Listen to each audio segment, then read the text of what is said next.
Start over again. On behalf of National Radical Women, I'd like to welcome you all. Happy Women's Rights Day. This event is the inspiring global fight for reproductive rights. I want to begin by acknowledging that all of us tuning in from the Americas are on stolen indigenous land.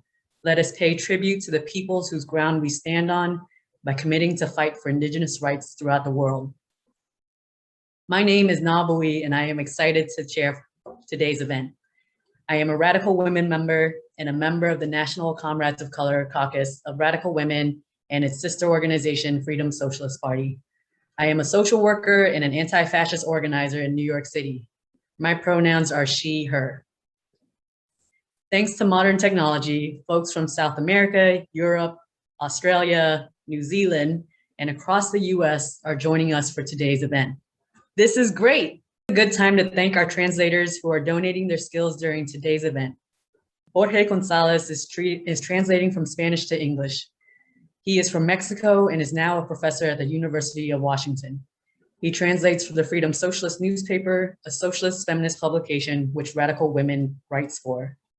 Translating English to Spanish are Norma Gallegos and Moises Montoya.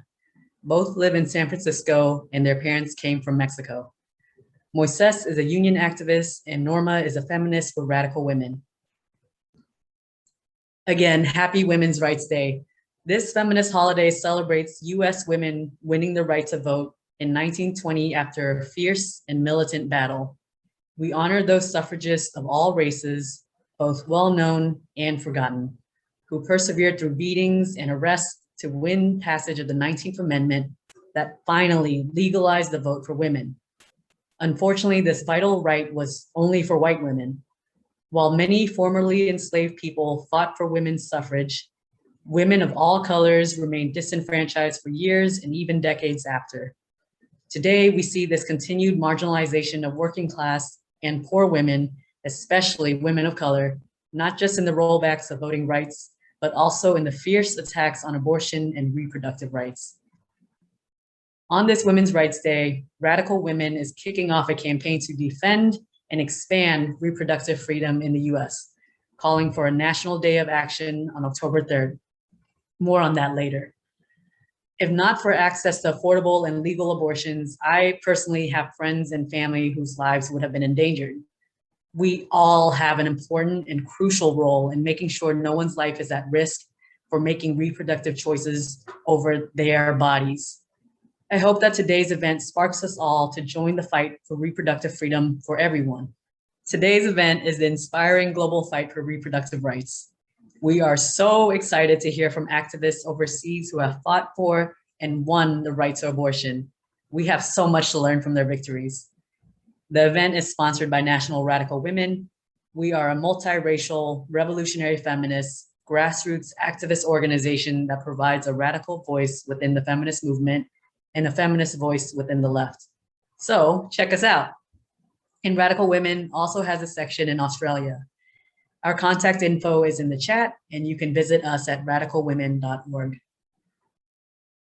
Our program begins with 3 featured panelists from different nations who will be discussing the fight for reproductive justice in their countries. This will be followed by discussion. Then we'll give the panelists a couple of minutes to add closing remarks. After the close of the formal program, you are all invited to stay for an informal chat, including a special Spanish-speaking Zoom room. And because this is an international event with live translation happening, I ask all speakers during the program and discussion, please speak slowly. Now we'll get started with our program. Our first speaker is Dillon. Ellen is a poet and teacher in Limerick, Ireland. Ellen helped to build the movement to repeal the Irish Republic's anti-abortion law with a diverse campaign of activists from rural communities, migrant women, and queer folks. Please go ahead, Ellen. So I'm talking to you today about specifically about the campaign to repeal in rural Ireland. Okay, so my very small role in the campaign to repeal the 8th Amendment involved helping to coordinate canvassing and campaigning in the rural area of North Cork and South Limerick, where I grew up and live and work now. So today I will briefly outline the circumstances leading up to the campaign. I'll describe the challenges specific to rural-based activism for reproductive justice and look at some of the shortcomings of the resulting legislation that are the focus of our current campaigning efforts. So the 8th Amendment to the Irish Constitution, introduced in 1983 after a bitterly divisive campaign, stated that the state acknowledges the right to life of the unborn and, with due regard to the equal right to life of the mother, guarantees in its laws to respect and, as far as practicable, by its laws to defend and vindicate that right.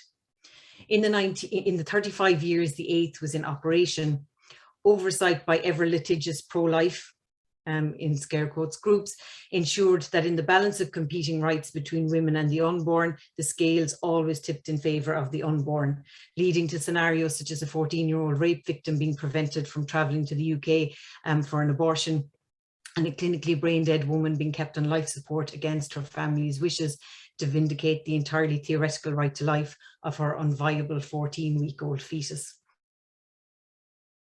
For Irish women was marked by unjustifiable delay in legislating for changes in circumstances and extreme conservatism in interpretation of the existing law. And these flaws have also dogged the legislation introduced to replace the 8th. Following the internationally embarrassing debacle of the X case, the 14-year-old girl I've already mentioned, a referendum was held in which the Irish people voted overwhelmingly to allow access to travel, information on abortion, and access to abortion in Ireland, where a woman's life was in danger. Ellen, sorry to interrupt. Can you slow it down a little bit? Sorry. Thank you. Sorry. No, it's okay. Thank you. I can. Try. The third element of this 2002 amendment was only legislated for in the Protection of Life During Pregnancy Bill in 2013, so 12 years later, by which time the campaign for full repeal of the 8th Amendment was already gathering momentum that would prove unstoppable. At all points in this trajectory, the will of the people of Ireland showed itself infinitely more nuanced and compassionate, and in many cases radical, than the limited concessions its legislators seemed prepared to grant it. The preferred narrative was that Ireland, particularly rural Ireland, was inherently deeply conservative and would tolerate only the most limited access to abortion necessary to allow for cases such as rape, risk to the life of the mother, or fatal fetal anomaly. The 100 citizens randomly chosen in 2017 to participate in the Citizens' Assembly on the 8th Amendment comprehensively belied this assumption, as did the repeal campaign itself, and of course its final landslide victory. So that's just a bit of general background. So for many years, my own participation in the campaign for reproductive justice was limited to attending the annual March for Choice in Dublin, signing and disseminating petitions, writing to elected representatives, and especially in the years following the death of Savita Halappanavar, participation in marches, vigils and stalls in Limerick, my closest city. As the momentum gathered for the referendum on repeal, I attended meetings in Limerick towards the establishment of our local organisation, Repeal LK, that would coordinate local campaigns. And once the referendum was called, most of these small local organisations operated under the national umbrella of Together for Yes. As somebody who lives and works in a small, relatively isolated rural community, I was somewhat dismayed by the exclusively urban focus of the campaign. The accepted narrative presented a two-speed Ireland, with cities and young people primed to drag an older rural Ireland into the 20th and possibly then 21st century. This convenient story didn't quite align with the country I lived in, and my discomfort with it wasn't just a matter of ego. My concern was that a campaign that overlooked the particular struggle of rural dwellers, not to mention those of undocumented migrants and trans and non-binary people, would lead to legislation that was blind to the particular concerns of those demographics. And in retrospect, these misgivings were not without justification. My younger sister had become central to the Limerick Together for Yes team with the specific aim of encouraging the campaign to extend into the rural areas of the county. She was joined by a small army of dedicated campaigners eager to see the Yes campaign represented in their own towns and villages. At the same time, I joined with a similar group based in Charleville, just across the border in County Cork. With Cork being the largest county and second largest city in the country, its main campaign was almost exclusively focused on the city itself. We decided that it would be more useful for us to combine Limerick and rural North Cork's efforts and work together to canvass, leaflet and run stalls in as many of the small towns and villages of North Cork and South Limerick as we could. The Limerick campaign offered training and logistical support for canvassing and invited us to shadow them to get familiar with the organisation, data collecting and reporting. Our campaign had its first meeting on a Saturday morning with some 10 of us present, and by the following Wednesday, we were ready to start canvassing our own area. One thing that's worth saying at this point is that there's no comparison between participating in large-scale city campaigning and going out with a group of 6 to 12 people to canvass villages where you went to school, live, work and socialise. There's no way to do it anonymously. Every one of the core team ran the gauntlet of their old teachers, their parish priests, their kids' teachers, dozens of neighbours. Some of us have been blanked by many of these people in the 3 years since the referendum, but at least everybody knows where they stand. We used social media to coordinate and publicise our efforts, and it was definitely invaluable in the beginning.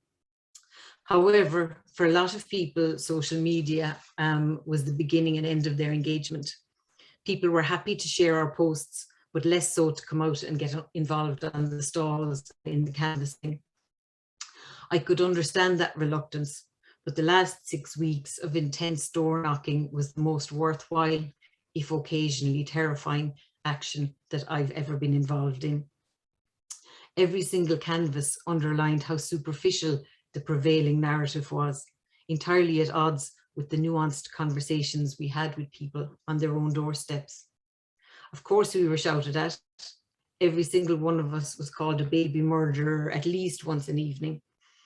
And we kept a running tally in the hundreds by the end of the times people, most often men, told us I wouldn't want to see it used as contraceptive. Nevertheless, the vast majority of our work involved offering a listening ear while people talked through their own thinking on the matter. Older women were often particularly vocal in their support. Younger women were quietly steeling themselves to vote yes, convinced that they were in a tiny minority in their neighbourhood.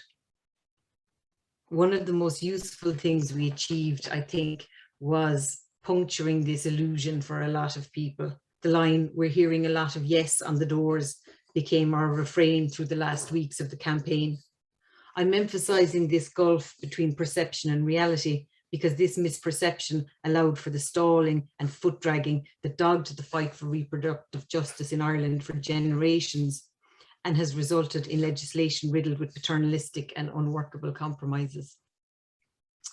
We ended up accidentally staging a symbolic enactment of this gulf at the largest cattle auction and agricultural fair in the area 3 weeks before the vote.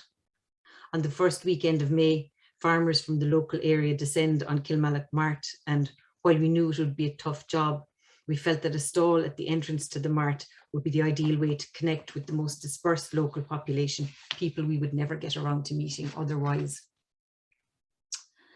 5 minutes after we set up the stall, one of the opposition, Love Both, had one of their vans pull up across from us, all sides covered with enormous posters of a girl with Down syndrome.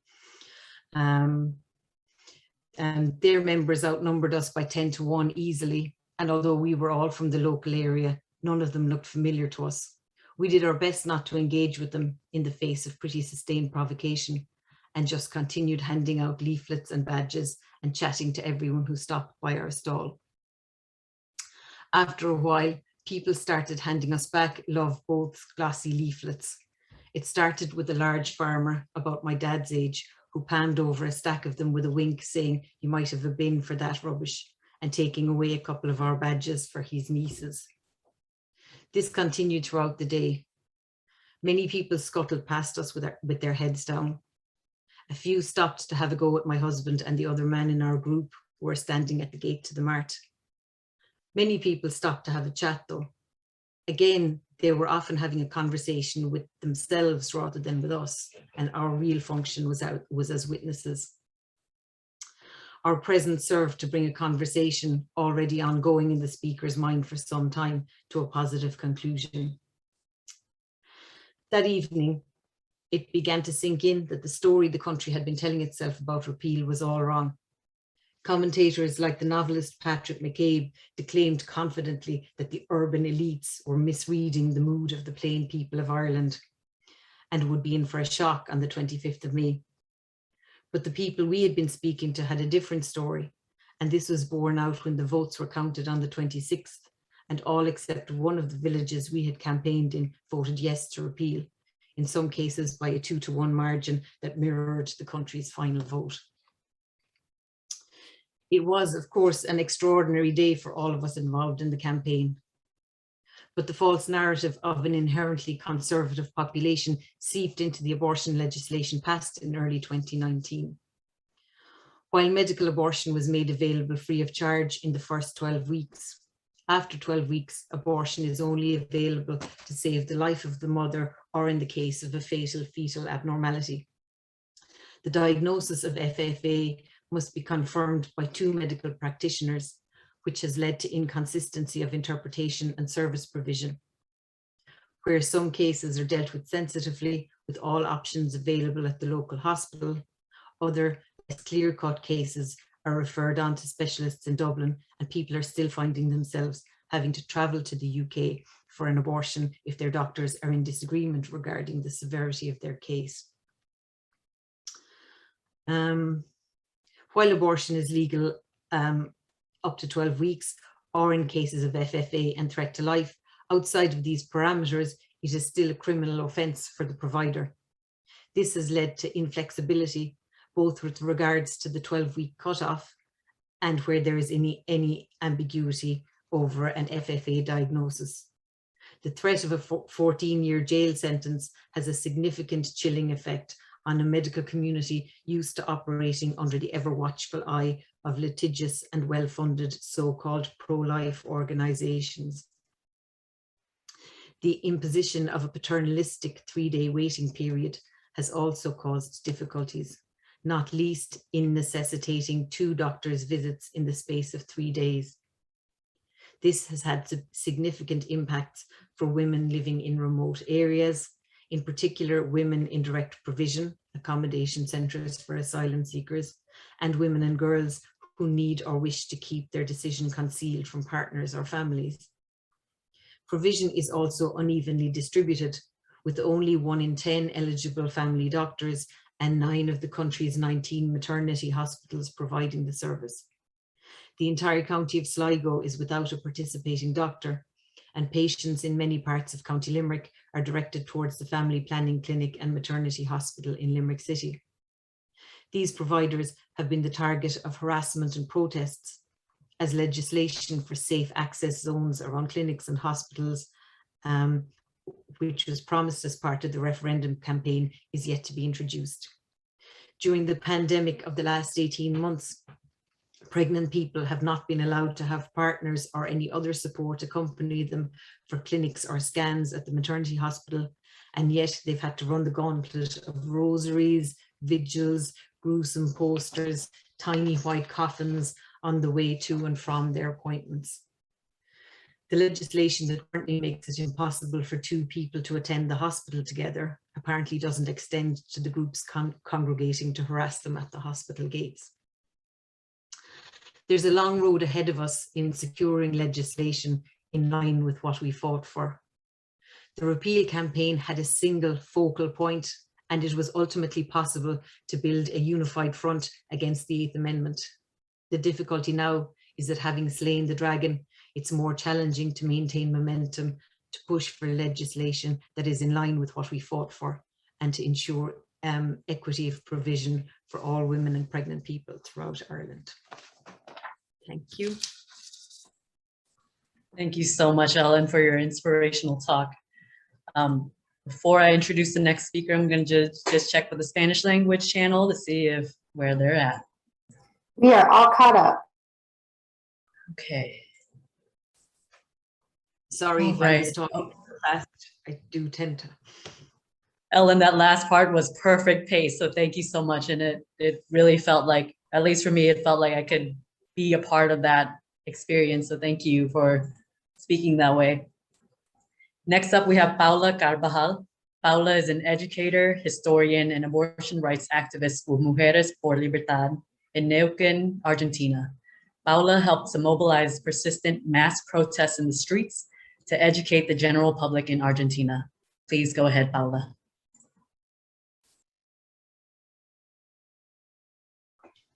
La lucha por el aborto legal en Argentina tuvo distintos momentos a lo largo de los últimos 20 años.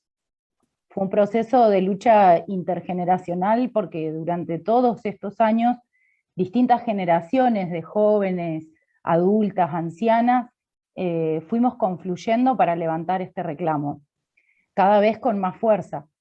También fue una lucha en la que se destacó el protagonismo de las mujeres pobres y trabajadoras. Este fue el factor clave para instalar el debate en la sociedad y ganar el apoyo popular en nuestra demanda. En Argentina, todos los años nos reunimos las mujeres del país para discutir sobre nuestra situación y buscar las formas de conseguir el reconocimiento de nuestros derechos. Estas reuniones son conocidas como encuentros nacionales, autoorganizados y autofinanciados por las mujeres, y se realizan desde el año 1986. Tras la caída de la dictadura. Of the military dictatorship. The first meeting was convened by women activists from political parties, both bourgeois and left-wing, with the intention of promoting laws to achieve divorce, for example, as well as child custody, equal pay, or equality of quotas for political representation. For more than 10 years, these gatherings had only the participation of a vanguard of enlightened women, like political activists, academics, students, and feminists in general from the middle class sectors.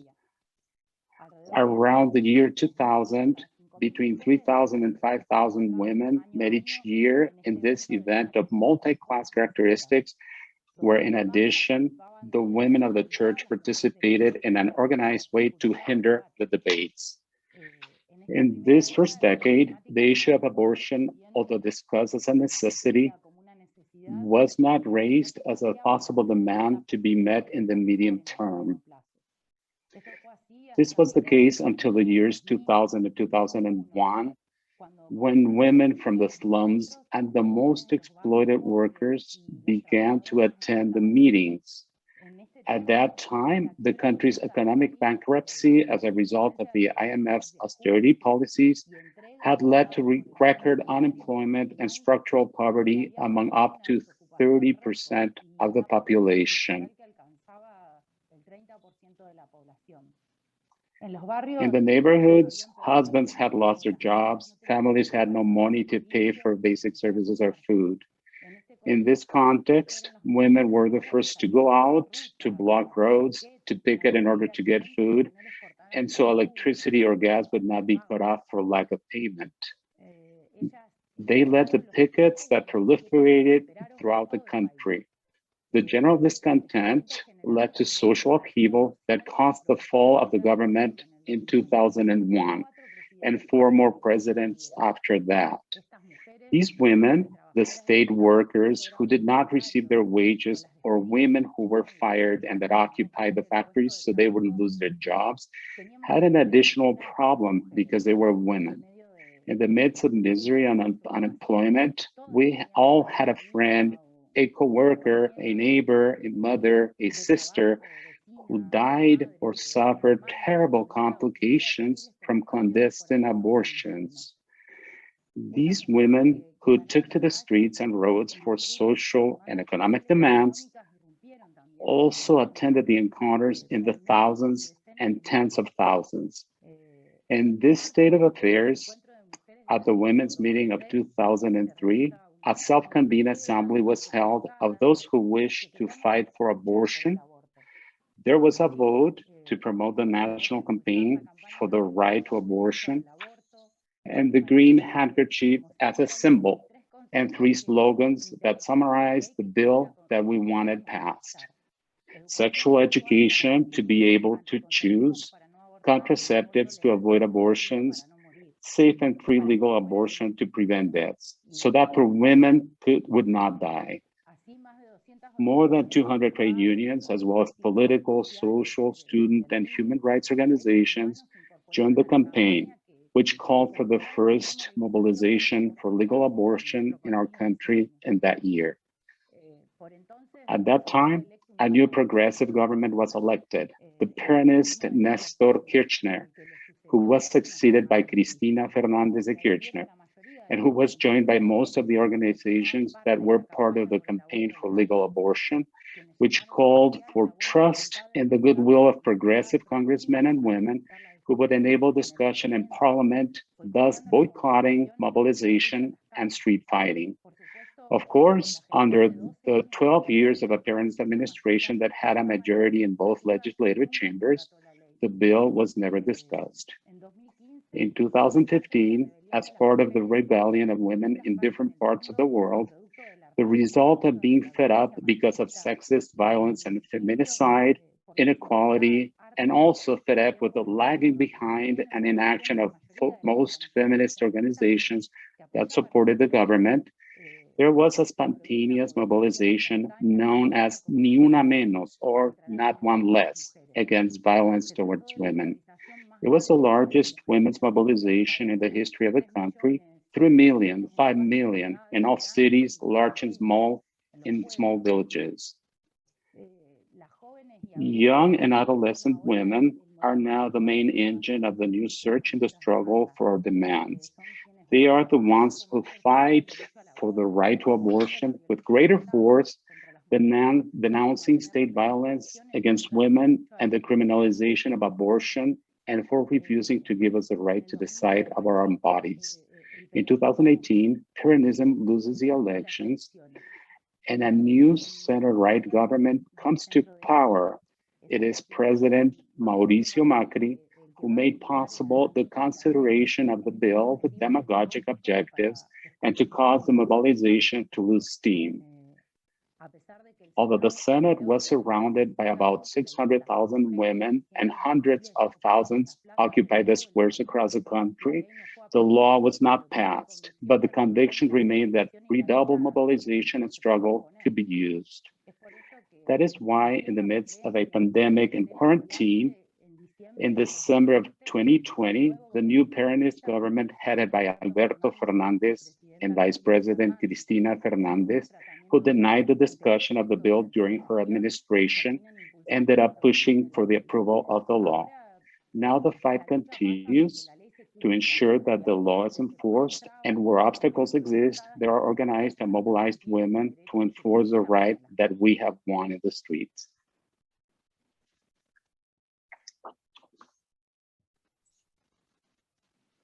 Thank you, Paula, for your inspirational talk.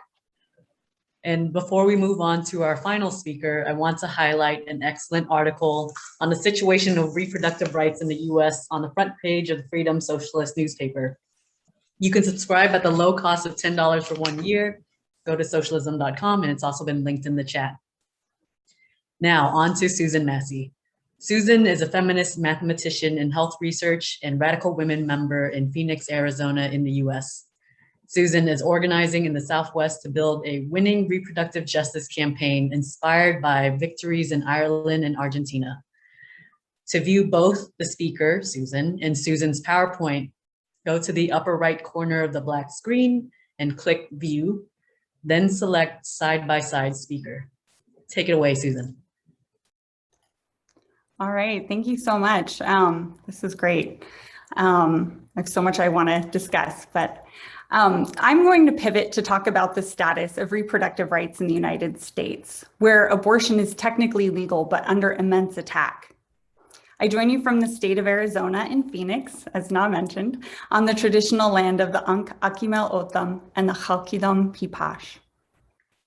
And before I continue, I want to first note that while I will often refer to women and mothers, this isn't exclusive. People of other genders can get pregnant, and as such, they too need access to abortion care. Gender identity is distinct from reproductive anatomy, and our fight for abortion access includes trans and non-binary people. I will be talking about three main things: the state of reproductive rights in the United States, how the US got into this present state of affairs, and what can be done about it. Here in the US, the right to abortion was established by the Roe versus Wade Supreme Court ruling in 1973. It allows abortions until fetal viability to be a private decision, right, between a physician and a patient. Reactionaries have been pushing back with state restrictions ever since. And as you can see on the map, these restrictions vary greatly.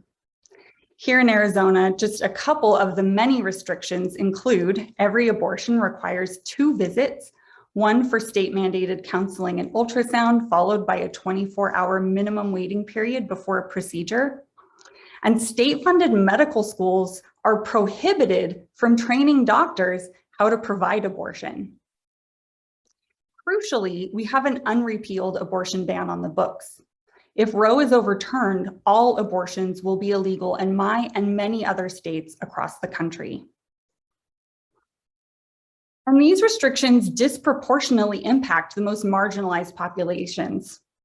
In Arizona, there are 10 counties. The women who live in the 8 poorest counties have no abortion provider. This is common in many states, and it affects Indigenous women on reservations, as well as poor mining communities and agricultural workers who are predominantly Black in the South, immigrant and migrant workers. Even living in a city with a clinic does not guarantee access.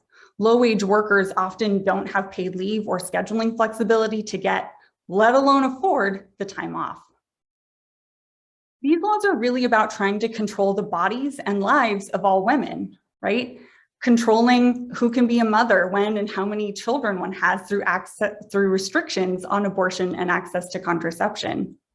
Sterilizations were forced or coerced on Black, Puerto Rican, poor, and Indigenous women historically, and these still are forced upon incarcerated women and migrant women in ICE custody today. Controlling women and their bodies through grossly inaccurate abstinence-only sex education. And last but certainly not least, are attempts to control who gets to be a woman through anti-trans legislation, restricting the rights of some women to fully live their lives as women in society. When women and girls don't have control over when and if we decide to become parents, we lose control over our lives. Caregiving responsibilities can isolate mothers and make it hard to leave a terrible job, making women cheaper and easier to exploit as workers. Not to mention the free labor we provide at home. Put simply, controlling women serves the needs of the for-profit economic system, capitalism. The capitalist owners need ever more workers, created by women, to make things and then buy them, underpaying us and overcharging us to make a profit. Radical Women has a long history of battling for full reproductive justice. From the beginning, we fought for abortion rights and an end to forced sterilizations. In our fight for reproductive liberation in the late 1960s, Radical Women members worked with Black women in the anti-poverty program to organize the first protest for abortion rights at the Washington State Capitol. It helped kick off a grassroots movement for abortion rights that culminated in winning reproductive rights statewide before Roe versus Wade.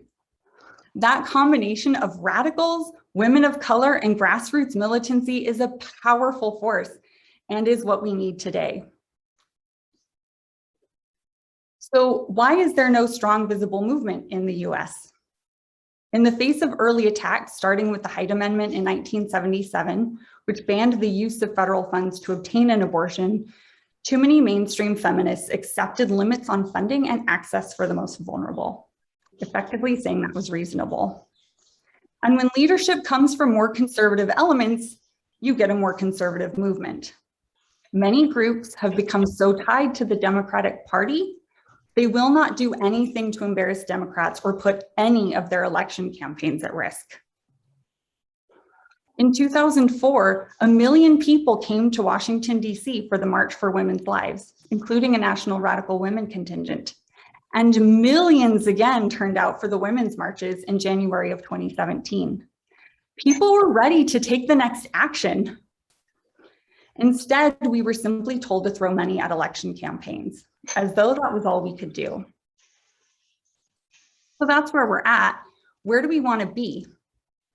We in Radical Women have always believed that progressive movements for change need to be led by working women, particularly women of color, the very people that this racist and sexist society puts on the lowest rung of the ladder, the women who are at the front lines of every fight.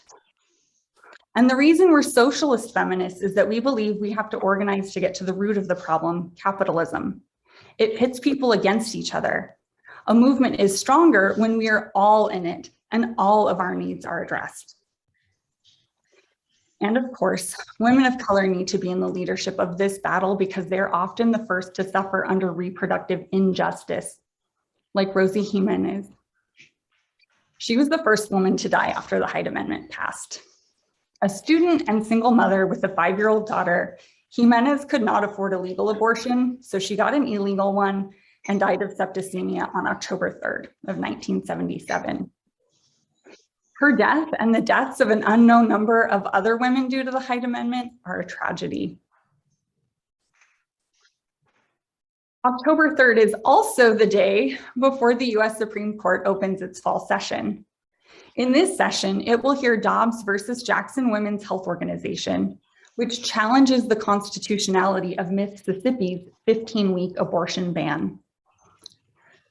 The court's decision could overturn Roe v. Wade. Radical Women nationally put out a call for people to use October 3rd to support the full gamut of reproductive choices. We are creating a national calendar of coordinated actions for reproductive justice and asking groups. No, we're not. Muted until she told me to unmute. All right, I think someone's accidentally unmuted. Please mute yourself if you are that person, or just double check your mute, please. Okay, so let's see. I'll back up just a little bit. So we're creating a calendar, a national calendar of coordinated actions, and asking groups and individuals to get involved. We know the Supreme Court has been and will be swayed by pressure from movements. We sent a mailing to 834 different women's clinics and feminist organizations and 120 labor unions in close to 500 cities. At the first national meeting 2 weeks ago, participants from a dozen states and several organizations agreed upon the broad and inclusive demands you see here. Folks are reaching out in their various communities across the country to help build this day of action. Many groups, big and small, from across the country have begun to sign on, and others have taken it back to their organizations to see what they can do. Anyone and everyone who wants to do something on October 3rd is encouraged. We want to work with you. Please join this national organizing effort. Events will look different depending on your location. Seattle is planning a march and rally. Here in Phoenix, folks from multiple organizations and myself are coming together, and we're considering both online and outdoor events. If you're in a group or union, ask them to endorse and get involved. Movements are started by people reaching out and planning and doing, coordinating and leading. Possible ideas include grabbing signs or a banner with a few friends and waving them at traffic. Do a short educational or film showing online, or letter or email writing hour, or sign making. Plan something and add it to the national calendar at reprojusticenow.org. And join the next national coordinating meeting on Sunday, September 12th via Zoom. And the link for that will be in the chat. Defending and expanding abortion rights, all reproductive rights, is needed now more than ever. The attacks on all aspects of women's reproductive health have to stop. Let's collaborate and lead a grassroots movement like our sisters in the 60s and 70s did, and like our sisters in Argentina and Ireland have recently done. Adelante. Thank you, Susan. Let me just jump into the Spanish channel and make sure. All right. Okay, and as Susan had said towards the end of her talk, join us at the next Reproductive Justice Mobilization Organizing meeting happening on September 12th. You can find out more information on Facebook, which will be linked in the chat. Okay, so next up we have Christine, who will be sharing how you can support radical women in this work. Christine is a Radical Women member in Monterey, California, and is passionate about reproductive justice. Go ahead, Christine. Hello, everyone. I want to send out a special thanks to Ellen and Susan for their inspiring reports, and of course to Paula. Gracias para su presentación muy inspirada. And thank you all for coming today. We all know what a crucial issue defending women's reproductive rights is. And I can't emphasize enough how important it is that we work together to fight the right-wing's assaults on women around the world. We cannot let them continue to subjugate us. It takes a lot of work to make an event like October 3rd successful. It takes organizing and planning, and it takes money to make it happen. So it's my job today to ask you for donations to help facilitate the October 3rd event. We hope you will open your wallets and donate what you can. No amount is too small, and conversely, no amount is too large. So I think I will start off by donating $50 to the October 3rd event. We have put a special link in the chat for online donations, as well as National Radical Women's address if you wish to mail a check. Please enter the amount you will donate in the chat, and we will happily announce the total at the close of the meeting. We sincerely thank you for all your help.